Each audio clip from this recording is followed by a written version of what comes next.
Alors, comment faire pour garder un store en parfait état année après année? C'est vrai que c'est essentiel si on veut préserver sa couleur, sa propreté et tout simplement sa durée de vie.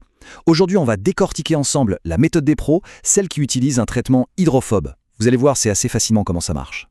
Voilà notre feuille de route. On va commencer par repérer les signes qui montrent que le store a un problème.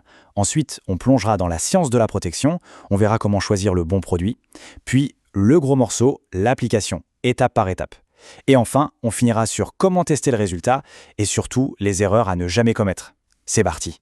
Bon, première étape, et c'est la base, comment savoir si un store a vraiment perdu sa protection? En fait, il y a des signes assez évidents, des choses qu'on a tous déjà vues et qui ne trompent pas. C'est la question que tout le monde se pose, non? Ce store qui semble être un aimant à saleté et qui, après la moindre averse, reste trempé pendant des heures? Eh bien, la réponse est simple. Sa barrière de protection d'origine est tout simplement HS. Et c'est justement là que le traitement hydrophobe entre en jeu. Pour bien comprendre, il faut voir la différence. Regardez, un tissu qui n'est plus protégé, c'est une véritable éponge. Il boit l'eau, il absorbe la saleté et les taches s'incrustent. Par contre, un tissu traité, c'est le jour et la nuit. L'eau forme des perles qui glissent dessus, emportant la saleté au passage. C'est comme s'il avait son propre imperméable high-tech. Alors concrètement, les signaux d'alerte à surveiller, c'est quoi? D'abord, l'eau. Si elle s'étale et imbibe la toile au lieu de perler, c'est le premier signe. Ensuite, si le tissu devient tout foncé quand il est mouillé et qu'il sèche en laissant des marques, des auréoles, pas bon signe non plus. Et enfin, si les taches reviennent tout le temps, même après un nettoyage, le diagnostic est clair, il est temps d'intervenir. Ok, le problème est identifié. La solution, on l'a dit, c'est ce fameux traitement hydrophobe. Mais qu'est-ce que c'est exactement? Alors, en fait, c'est un liquide assez technique qui va créer un bouclier invisible directement sur les fibres du tissu. Le point le plus important à comprendre, c'est que ça ne plastifie pas la toile. Le store ne devient pas tout rigide ou étanche. Au contraire, il garde toute sa souplesse et surtout, il continue de respirer. C'est ça qui est génial. Attention, là on touche à un point crucial. On pourrait croire que tous les traitements se valent, mais pas du tout. Choisir le bon produit pour le bon tissu, c'est l'étape qui fait toute la différence entre un résultat qui dure et un échec. Ce tableau le montre très bien. À chaque tissu, sa solution. Prenons la toile acrylique, c'est la plus courante. Elle va demander un produit à base de fluoropolymère pour que ça accroche bien. Mais si on a une toile micro-perforée, il faut une formule spéciale, super fine, pour ne surtout pas boucher les petits trous. C'est vraiment de la chimie sur mesure. Et voilà l'erreur classique à éviter absolument. Mettre un produit qui n'est pas fait pour, comme un silicone un peu gras, c'est complètement contre-productif. Au lieu de protéger, ça va transformer le store en un attrape-poussière géant. Le remède serait pire que le mal. Bon, on a identifié le problème, on a choisi le bon produit, maintenant au boulot.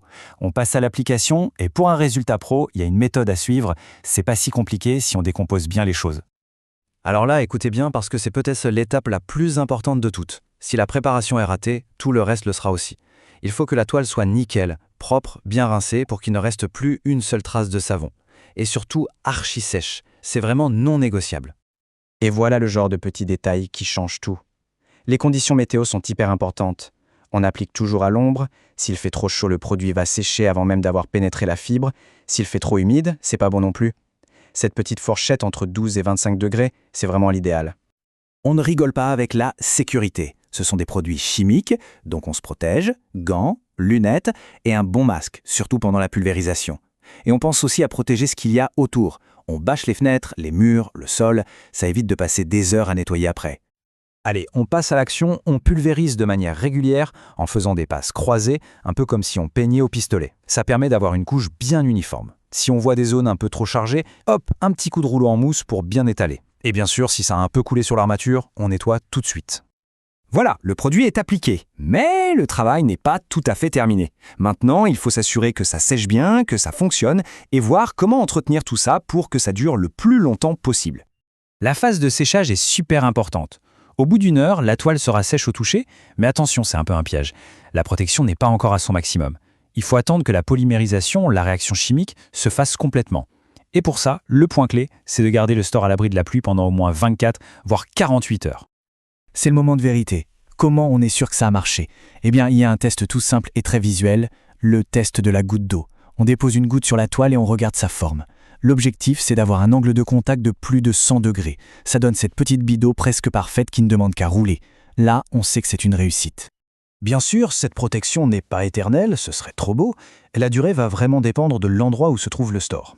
Un store de maison dans un endroit calme, ça peut tenir 2 ans. Mais un store de restaurant en pleine ville ou en bord de mer, avec la pollution, le sel, il faudra sûrement refaire le traitement tous les ans, voire plus souvent. Et pour finir, ma partie préférée, le best-of des erreurs à ne surtout, mais alors surtout pas commettre. Connaître ces pièges, c'est le meilleur moyen de ne pas gâcher tout le travail qu'on vient de faire. Alors, notez bien. Erreur numéro 1, le nettoyeur haute pression. C'est radical, ça détruit les fibres de la toile. À bannir. Numéro 2, les recettes de grand-mère à base de silicone ou de cire. On l'a vu, ça encrasse plus que ça ne protège. Numéro 3, un mauvais rinçage. S'il reste du savon, le traitement n'accrochera pas. Et enfin, le grand classique, appliqué sur une toile encore humide. Le produit sera dilué, son efficacité proche de 0. Pour donner un ordre d'idée concret, sur un store de taille classique, disons 4 mètres par 3, il faut compter entre 1 heure et 1 heure et demie de travail, préparation comprise. Et en termes de produits, on sera autour de 250 à 400 ml. Ça permet de se faire une idée du projet.